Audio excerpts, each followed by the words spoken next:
صوبائی دارالحکومت پشاور میں رات کے وقت برقی کمکموں کی روشنی میں کرکٹ مقابلے جاری ہیں، جس میں پشاور، درادم خیل، خیبر ایجنسی، مردان، جارسدہ اور نوشہرہ سمیت دیگر مضافاتی علاقوں کی ٹیمیں شرکت کر رہی ہیں۔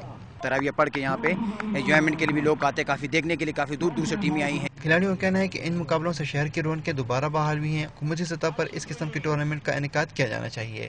ہمارے جو جتنے بھی اسٹیڈیمز ہیں آج کل ویران پڑے ہوئے ہیں، وہاں پہ ایکٹیویٹیز ہونی چاہیے، مطلب سب مل بیٹھ کے آ جاتے ہیں، میچ دیکھ لیتے ہیں، اس سے لطف اٹھا لیتے ہیں۔ شائقین یہاں کر سحری تک ان مقابلوں سے محظوظ ہوتے رہتے ہیں۔ اور بس یہاں پہ آئے ہوئے بیٹھے ہیں، لائٹ چلی جاتی ہے تو پھر چلے جاتے ہیں، ابھی آ کے بیٹھے ہوئے انجوائے کر رہے ہیں۔ رمضان کے آخری عشرے کے دوران پشاور میں نائٹ ٹورنامنٹوں کا آغاز کر دیا گیا ہے، جس میں دور دراز سے آنے والی ٹیمیں بھی بڑی تعداد میں شرکت کر رہی ہیں۔ کیمرہ مین عمران حسن کے ساتھ فخر الدین سید، ڈان نیوز، پشاور۔